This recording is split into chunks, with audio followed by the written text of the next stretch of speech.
Welcome back to another episode of Defy the Odds Basketball, the podcast. I'm your host, Wyatt Guerin, and we're back. We're finally back. It's been a while since our last episode. I do apologize for that.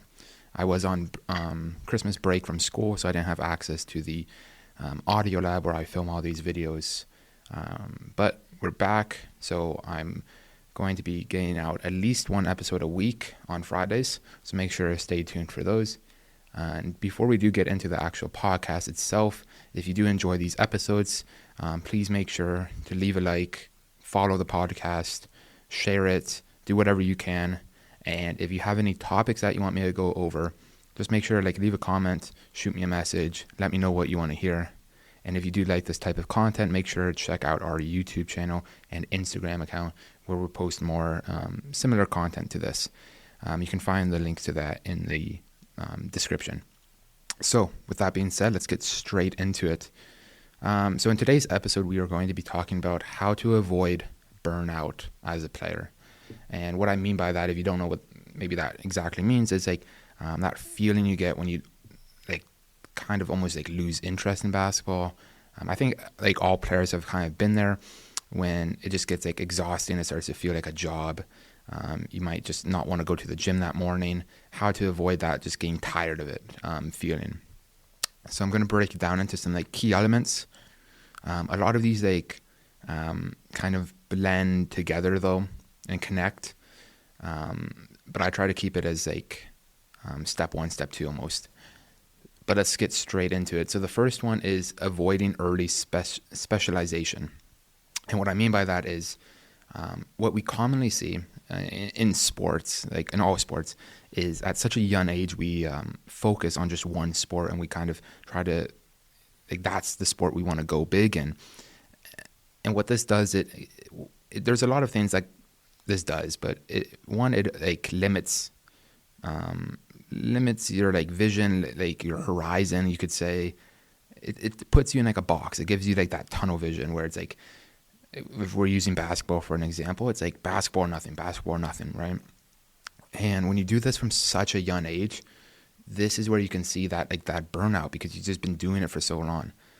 And I'm not saying don't play basketball at all, but at a young age, I think it's important to play other things, have other interests, have other hobbies, hang out with friends, not just basketball. And that doesn't mean not working hard on it or working hard on basketball. Still get your workouts in, whatever. But play other sports, do other hobbies, do other activities, right? To make it so that when you do the basketball workout, when you do play basketball, it's oh, I missed it. I haven't been doing it all day. I haven't been getting sick of it. And I feel for kids it might be easier to say. It might be easier to say, well, I'm never going to get sick of it. But if that's how you keep going and keep going and keep going, eventually that's when those kids get to high school, that's when they start maybe seeing that burnout. And this might not happen for everybody. Maybe you just love it so much that you don't experience that, and that's fine. But this is, again, one of those ways to avoid it at a young age. Just to keep your options open too, and just have those experiences. The last thing we want is at a young age to start treating basketball like a job when it's supposed to be a game and it's supposed to be fun. And I put this first because all of these other ones kind of connect to it. And so our second point here is playing other sports. And this, again, ties right into the first part here. Even at once you get into high school, and I should have mentioned, once you get to high school, grade 9, that's when you can start focusing on your sport. If it's volleyball or soccer, hockey, in this case basketball, that's when you should okay, now basketball is my priority. I'm trying to go to college. This is where I'm going to start focusing on it. But even at this point, throw in other sports. Go out and play with your a soccer game with your friends, or I don't know, football at recess or something, right? Play other sports. And again, the whole idea is so that by doing that, when you come back to basketball, it's God, I miss this. Or it's just so it's not basketball 24/7. That's all you're doing, right? And I think that's huge, especially at a young age. And Again, I'll build on these points, and then I'll give a bit more examples. So the third point, again, kind of building into everything we've already said, is keeping basketball fun. The last thing we want is for basketball to feel like it's something you have to do. And I'm going to introduce the next point because it just goes together here, and I want to say it already. Don't treat it like a job. So have fun, keep it fun, and don't treat it like a job. These go hand in hand, right? Basketball is a sport. It's an activity. It's supposed to be fun, even until maybe you go professional, because now it is a job. You're getting paid. There's contracts. There's expectations, right? But you're in high school, maybe not college, but in your high school, it shouldn't feel like a job. You shouldn't wake up in the morning being like, oh, I have to go get a workout in, right? Like it should feel like, and you might have days like that where you feel like that, but that's okay. But it shouldn't be every day. That's not healthy, and it means that you're treating it the wrong way, and you might not get the best results if that's constantly how you're feeling going into your workout. Again, if it's a couple of days, like once or twice every week, you have that, you're waking up for that early morning practice, that's fine. But it shouldn't feel like that all the time. So don't treat it like a job, right? You should be passionate about it, and it should be something that you want to do. And again, keep it fun, right? Don't go in there and expect so much of yourself. Remember, and we've talked about this in previous episodes, practice is where you should be developing. Practice is where you should be getting better. And by doing that, it doesn't mean being perfect, right? You can never be perfect. And when these athletes go into practice and training thinking that's the end goal because that's what they see on social media, it's wrong. Practice is the time to make the mistakes, to have the misses, to mess up the dribble, because that's how you're going to get better. If you're going in and you're just doing your 2 dribble pound into a pull up mid range, just 10 times left, 10 times right, and then you go to your catch and shoot corner, 10 shots in the left corner, 10 shots in the right corner, and you're making 80%, you're not going to get better. Just straight up, you're not going to get better. That's you maintaining, and it's too easy, and it's not game-like, and there's no representation, no context, so you will not get better, and you might not even see those moves that you're working on translate to the game. And when you go in the worst, and that's a whole nother discussion, but the worst part is when you go in there thinking so intensely almost, and like so serious, and so like, oh, if I miss, like I suck, I've seen that. Like I've seen a kid at my local YMCA just come in and like simple shots, and he misses like 1 or 2 in a row, and he loses it. And that's not what it's about, right? Practice is about improving, and you're not going to see those improvements just in 5 shots, right? You're not going to see like, oh, I figured out that I wasn't snapping my wrist right. Like, you're not going to see that. And again, don't put so much pressure on how your practices go. Your practice should be a bit sloppy and a bit hard, and it should be challenging and pushing you. But when you take it the wrong way and take it too seriously and then get like mad and stuff, that's how you can get that burnout, because you just you just like subconsciously even you just kind of lose interest. And that's why it's important to just keep basketball fun. Just go in there, and I'm not saying goof around, but like for me, when I go in and warm up now, I don't just start with like dribbles in the corner. Like I'll start close to the net, but I don't really think of it as form shooting. I'm just getting moving. Like I will like I'm not a soccer player, but like juggle the ball up to my like hands, like soccer dribbling, and like shoot it from there. I'll like kick it off the wall, and use that like if I throw it off the wall, let's say, and imagine like that's a pass, and I'm running to go get it. I'm just doing some dribble moves into a layup. I'm a floater. I'm starting close, but I'm moving, and I'm doing weird movements, and I'm doing weird shots, maybe stuff that I don't always do. And the whole idea is I'm having fun. Like it's this creative. I'm just kind of moving and going with the flow, but I'm getting warmed up, right? So I'm getting warmed up in a fun way to set the tone for my workout or my training session or my practice, or just my just shoot around. Just again reminding myself, right, that this is something I love to do, and this is something I want to be here to do, right? I'm taking time out of my day to spend time doing something I love, not that I am like, oh, like, this is life or death. Like I have to perform here, right? And that's important. And keeping basketball fun, just including fun drills at the end of practice, maybe some like shooting competitions with a friend, or like just bump, knockout, like something fun, or playing 1-on-1, playing 5-on-5, 3-on-3, something that reminds you of why you play basketball, like why this is so fun for you. Like going back to grade 8, grade 7, grade 6, like when you started playing basketball and why you started playing it. You played with your friends at recess, right? Outside, playing 5-on-5. And that's why you like love it so much. So going back to those roots and like just, to remind yourself like this is something you love doing, this is something you want to do. And to just not train so seriously all the time. And sometimes playing is better than just working by yourself. So you're killing two birds with one stone here. And as long as you're going into the game, realizing like you're playing for fun, and not like you can still take it seriously. You can still work on your stuff, but don't take it like it's like a game 7, like NBA finals game, right? Where you're like, sorry, maybe I should even rephrase that. That's okay if you're taking if you're competitive in that sense, right? If you're competitive with your friends, that's okay. But don't get mad at yourself for missing one shot or, missing a layup or turning the ball over. This stuff happens in a game. It's going to happen in training.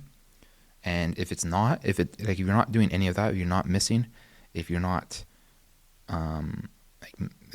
turning it over, if you're not giving up stops, then you're probably not playing hard enough. You're probably sitting in the corner and not doing much.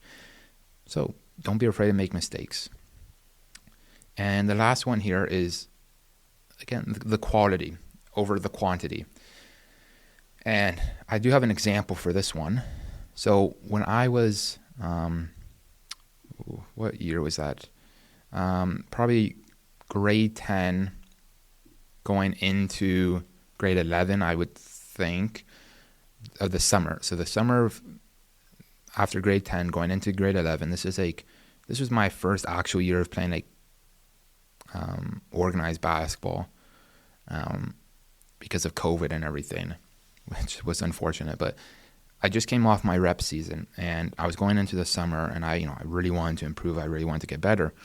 And what I would do is, now I live 30 minutes from I live out in the country, 30 minutes from the town that's closest to me with the YMCA. So I'd have to drive 30 minutes to go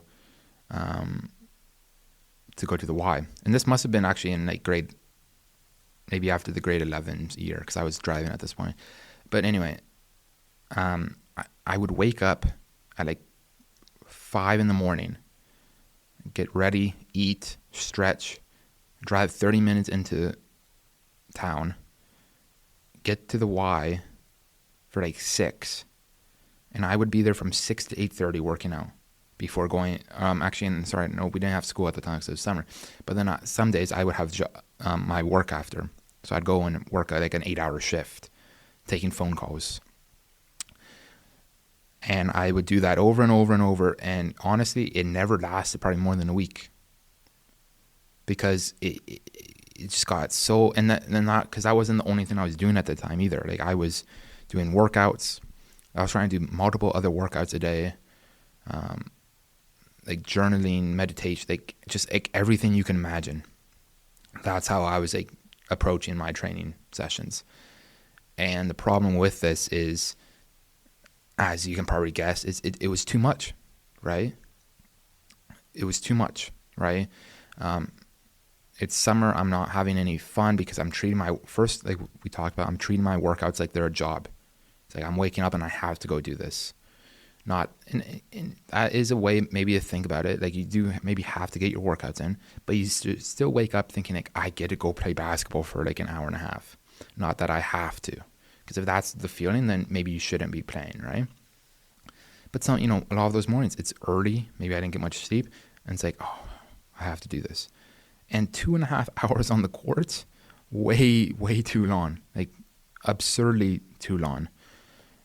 Like at that point, you're not getting any quality work in. But I thought at the time, and this is part of social media, it's like the more time you're on the court, the better you're going to get. The more time you're on the court, the better you're going to get. That's not true. And your brain can only take in so much work too. So how, like, I might have been doing 2 hours, but my brain might have only like actually retained that first hour or actually like processed it. So again, like the quality over the quantity. I see a lot of kids want to just jump in to doing all these like things, like adding all these things in. And you see this at like New Year's too. I always find it kind of funny because everyone's like, it's New Year, new me, and they try and throw all this stuff into their like routine, their schedule, and then it never lasts, right? And I'll be honest, like this year I've started being like, okay, this, it's a fresh start. I want to try and get, change my routine a bit. But I've started with this a couple of things, like I'm making sure I stretch every day and listen to a podcast while I do it. And like I'm reading every day. So just like a couple of things, but those make it easier, right? It's just small implications at a time. So I'm changing my routine slowly, right? But it's a quality, like I'm getting quality things out of it. My flexibility is getting better. The podcast I'm listening to is, just kind of getting my mind going. And the reading is like the same thing. I'm learning new things. So it gives me that sense of, good, like a good feeling. Like I enjoy doing this. I enjoy stretching. I enjoy that reading time. And I'm not over, and then like I have time to, and then, those little things start to build, right? And they're like, okay, I'm in the mood to go get a workout in now. Like I want to go get a workout in because like I'm feeling good after getting a stretching session in. Right? Instead of just throwing all of this stuff in at once and try and change my routine like all together. Like I'm trying to like get 2 workouts in a day, stretch, read, journal, meditate, 10 hours of sleep all at once. That's not maintainable because then I still have schoolwork. I still have, just like other things coming into play, right? So it's important to use that sense, right, in like you're just every day, right? And with basketball, right, it's the quality, not the quantity. You could go in and get a 35-minute workout in. That's better than an hour and a half workout if you're focused and the quality of work is there. But it's important to not avoid burnout. Is again, limit your things, right? Keep it simple. Obviously, you still want to, get your workouts in, whatever, but you don't need to be getting 2 workouts, 3 workouts in every day and doing all these other things, right? And if you're a player looking to start doing some of these things, I think try and do what I've done, right? Implement it, like, pieces by pieces, right? And start to build those habits instead of just trying to throw everything in at once, because you won't see that result. You're going to see it maybe for a week and then you're going to just kind of be like, oh, it's like too much, or you're going to miss one thing in that schedule and then that's going to throw you for a spiral, right? It's just like cooking, how you never see a chef just throw everything into the pot at once, right? It's like they throw in this and then they throw in some seasoning and then they stir it and then they throw in the other ingredient and then it comes out with a nice dish. But then the dish that people just throw stuff into, it ends up being the one you throw out. Right, so that's kind of just an analogy for what we just talked about. But yeah, so with that being said, I think I will leave it there for this episode. Just those are a couple of approaches, things to think about if you're an athlete that maybe has experienced that, or if there's anything in there that you think might help prevent that feeling.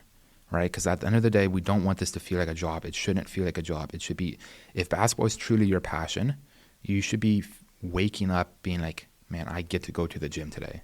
I'm excited to go work out, right? And not take it so seriously. Like it's like if you miss, you fail, right? That's not what it is. So I hope you enjoyed that episode. Again, if you do enjoy it, please make sure to follow the episode, share it, do whatever you can. It greatly helps out me and what we're doing here. So I do really appreciate that. And again, if you have any recommendations for what you want to hear next, make sure to let me know. And with that being said, I'll see you in the next one.